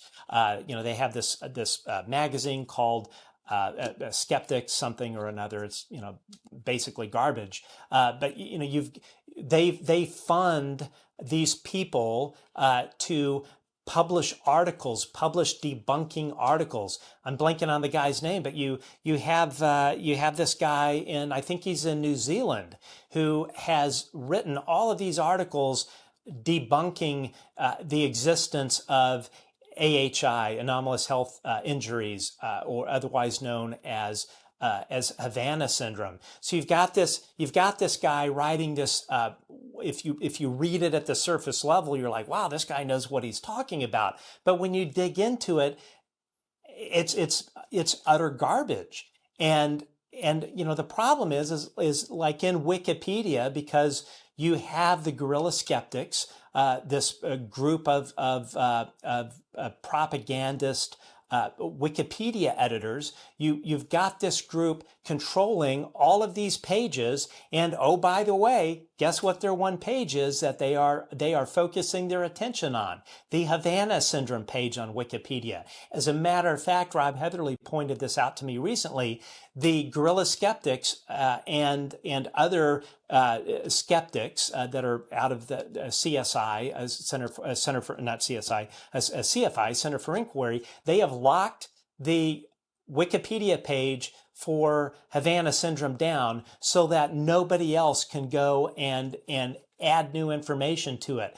They realized that once that huge 60 Minutes report that came out, 60 Minutes story that came out at the end of last month with attorney Mark Zaid, who was featured in that story, who is appearing on our show this coming Wednesday, they wanted to lock all that down so that no new information got on there that they did not control. So, you have to ask yourself, well, why are they censoring? Why are these people deciding for you and me what is considered good information? So you've got this guy in New Zealand who's written all this stuff about Havana syndrome or AHI, essentially debunking it. And guess what? He is referenced as a reliable source on Wikipedia. And why is he referenced as a reliable source on Wikipedia? Because you've got the guerrilla skeptics and other editors that are Wikipedia editors that are a part of this whole Center for Inquiry. You've got them controlling this page. It is nothing short of pure propaganda. So the debunkers of the world regarding Havana syndrome, the Mick Wests and whatnot, what they want you to believe is these anomalous health injuries that people that have been on deployment, working for our government, working for our intelligence agencies, working for our State Department, that are claiming these injuries. They are saying, Mick West and others, that it's nothing but a kind of a mental malfunction, a mental illness, I'm blanking on the name, but a psychogenic illness, I think is how the debunkers are trying to say this, or trying to explain this, that people are not suffering from true physical injury, that it's literally all in their head. So essentially with psychogenic illness, how I understand it is if you're in a group and one person gets sick, then the rest of the people in that group all think that they're getting sick. It just kind of spreads that way. It's people not really getting sick.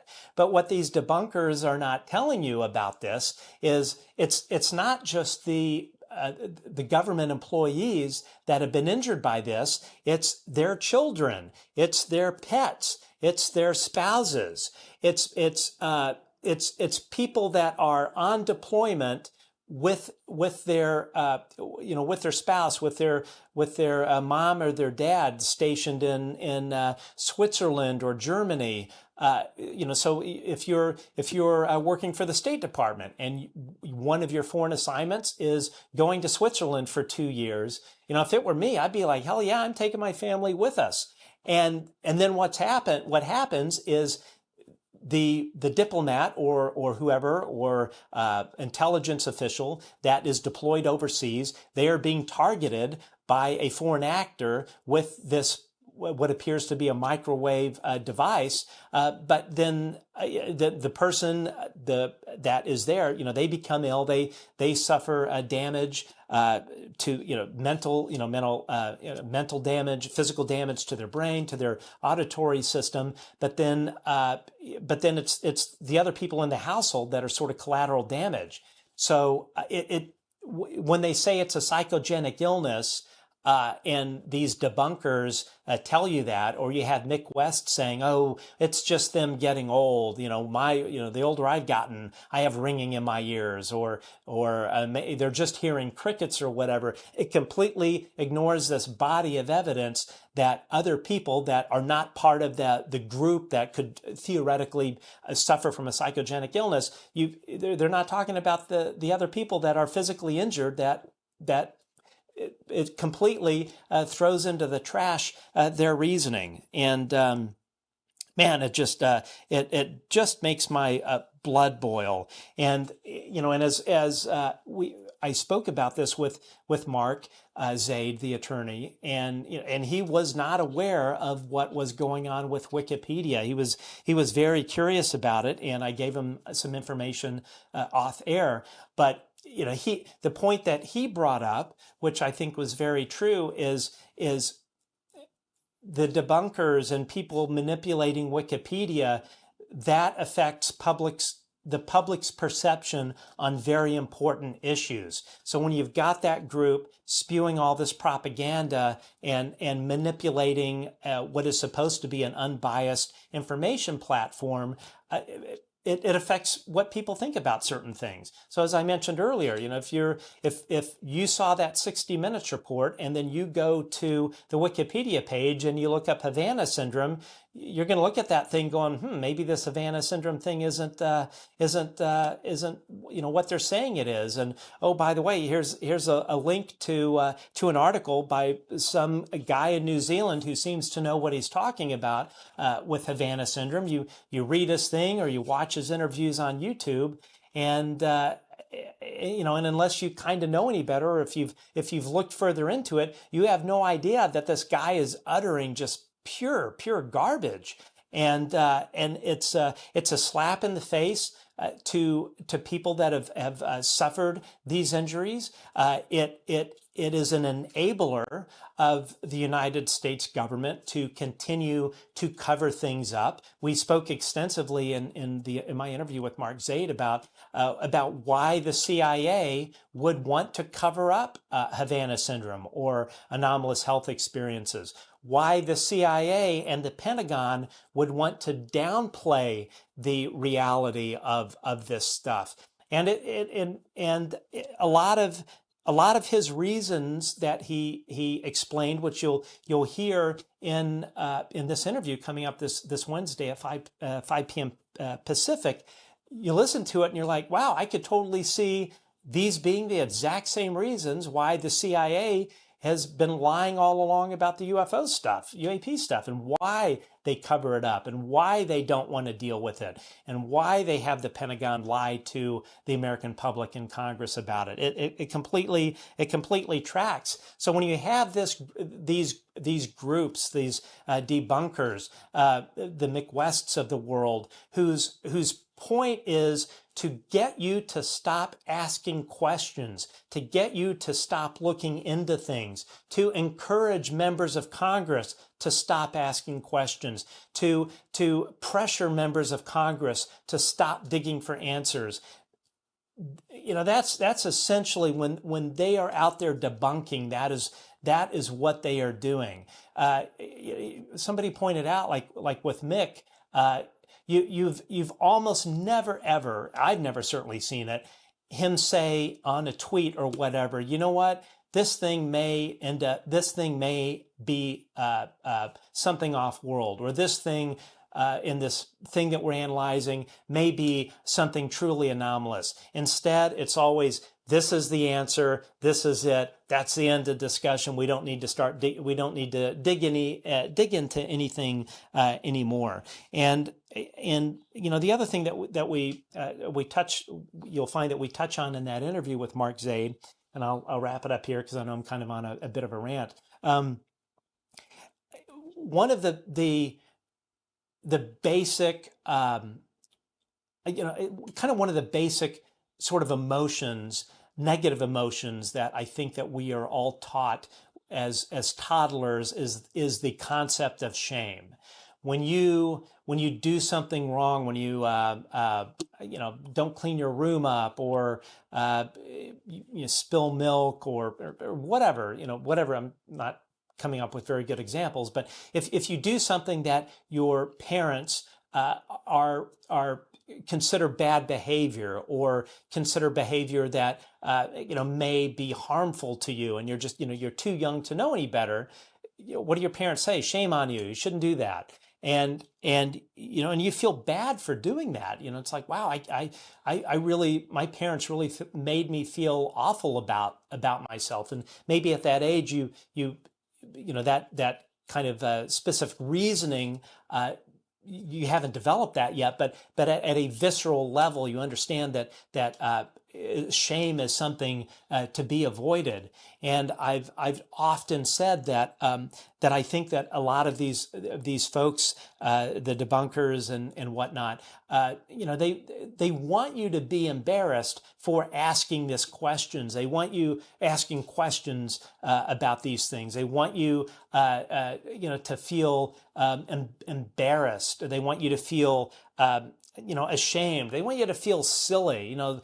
You're silly for asking these things. You're silly for thinking that these things in the air might be from some other place, or you're silly for thinking that they could be piloted by some kind of non-human intelligence.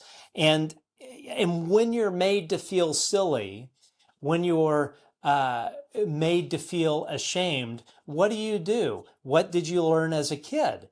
You learned that shame is an emotion that is uncomfortable. Embarrassment is an emotion that is uncomfortable. So what do? You adjust your behavior, and you make sure that you don't act out in such a way that would bring upon embarrassment, bring upon shame. So when you have people out there that are saying that you're silly to be thinking about these things, well, you know what? Your subconscious reaction will often be to stop asking those questions. And, because I know that I feel silly bringing this up to my friends or my family or my mental health professional. A good example, a friend of mine and my brother gave me this kind of a joke, spoof shirt that is this T-shirt that has a UFO on it, and a beam coming down, and a guy being sucked up, and the thing on the T-shirt says, "Ask me about my butthole." It's a funny joke. Of course, talking about in the long history of the UAP phenomenon, the whole thing of probes and all that, and who knows if any of that is true. It is a trope, but the shirt is funny, right? And as much as I treat this subject with the seriousness and the gravitas that it deserves, I also try to have a sense of humor about it. And I had a dermatologist appointment, and I forgot that I wore this shirt. So I go and I sitting in the exam room, dermatologist comes in and he sits down and he looks at my shirt and he's like, "What's going on with your butthole?" And I was completely caught off guard, and then realized, oh yeah, I'm wearing this funny shirt. But as opposed to me like explaining what I do and what I consider serious work about it, I just kind of joked about it and laughed it off. And I didn't talk about that stuff. And when I left, I just thought to myself, why didn't I talk about that? Why didn't I bring that up? And I realized that, it was, I kind of felt embarrassed. And then realizing, there's nothing to be embarrassed about that. But that is the kind of, that reaction, which I was surprised at myself that I still had that reaction, and I reacted that way. All of that is part of that stigma, part of that fear of talking about something, fear of when you talk about this subject to people that you don't know, that they're going to look at you funny or think that there's something wrong with you. And I think the debunking community. I think that at the end of the day, it just ends up being a disservice. And I think there's one thing when you're just kind of like trying to like explain things as, it could be a lens flare or it could be this. And this is why I think it is. But if these folks would also say, you know what, I could be wrong. There may be a piece of data that I'm not considering. So it could be something else. I think that's different because then it is allowing you to think about maybe the prosaic explanations, but also leaving the room open for non-prosaic explanations. Because I think that we as humans, to just decide, be in Neil deGrasse Tyson mode and say we understand everything there is in the universe, we understand physics, we know everything that there is to know, I think is just a kind of a sad existence. It's an arrogant existence, and it just leads you to a place of not wanting to ask any questions and think outside of the box, and yeah. Anyway, I've ranted enough here. Yeah, I'll go through a couple. Maybe scroll up on the chats here and see if anybody has anything. Again, really appreciate everybody throwing in their contribution during the interviews. I don't look at the chats. I'm trying to focus on what our guest is saying and be engaged. So I'm very lucky to have this really amazing group of volunteers that monitor the chat rooms, kind of make sure that we don't have any of the trolls come in and try and cause chaos and whatnot. So I often don't get to really look at the chats. Only the questions that are vetted. Yeah, Peter House, thank you for your comment. Yeah, for those interested in the organization Matt is talking about, look up the Guerrilla Skeptics and the Skeptic Society that she works for. They make a lot of money for a nonprofit. I have no idea how much money the Guerrilla Skeptics make. You can go and you can look up their nonprofit in the IRS, on the IRS website. Search for Form 990. The Guerrilla Skeptics nonprofit organization that the founder Susan Gerbic founded is called the About Time Project. So you can go and you just search for on the IRS website, the About Time Project. I think they have a tab for nonprofit, but essentially with the way the tax law is written, if your gross receipts for a nonprofit are not in excess of $50,000, you don't have to enumerate it. You don't have to provide any further detail. However, if you look for the Center for Inquiry, that, as I mentioned, is a multi-million-dollar debunking propaganda media outlet. They're based in Amherst, New York. You can go to the IRS website, search for the Center for Inquiry, and you will find what is called a Form 990. It's an IRS Form 990, and it explains in great detail their finances, their what money they have coming in, what money they have coming out.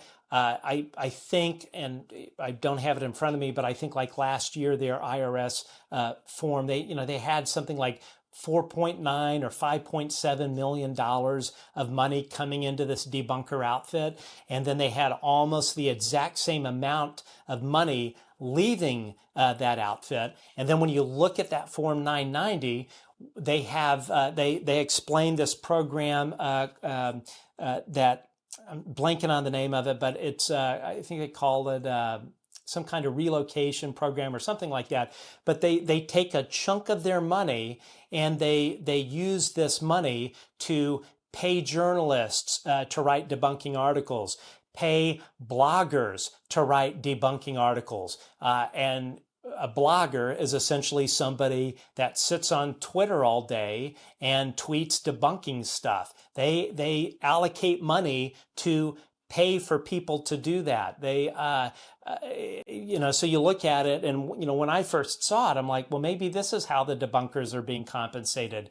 I've often said, it's like, if I were if I were out spouting stuff on Twitter 7 days a week, 8 hours a day for somebody, I sure as hell would want to get paid for it. I'm not going to do that for free. My time is valuable. So perhaps that is one of the ways that they're doing it. I have no idea if it's true. But the other thing, for those of you that are interested in this, go to Rob Heatherly. I think it's at Rob Heatherly1 on X or Twitter, whatever you want to call it. Him and this other gentleman who comes from the paranormal world, who has battled the guerrilla skeptics for well over a decade, a gentleman by the name of Craig Weiler. Both of them are posting information about what they continue to discover about the guerrilla skeptics and what they continue to discover about the Center for Inquiry and what they're doing, and they've Robin and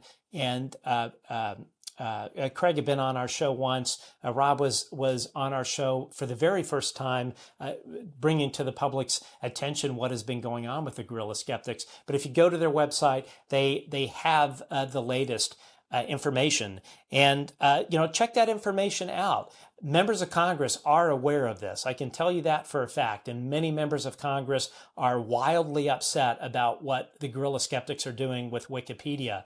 But it takes you, the viewer at home, to call your lawmaker, call your senator, call your congressman or woman, call their office and say, you know what, this is unacceptable. This is what's going on. This is nothing short of censorship. It violates free speech. And oh, by the way, we want to know the truth about this whole UAP thing. The CIA and the Pentagon, we know that they're lying to you, our elected representative, and that's not. We did not put you in office to get an end run by the Pentagon and the CIA to not talk about this stuff. So anyway, I encourage everyone to look into that. And it's important to know what you are, what you're being exposed to.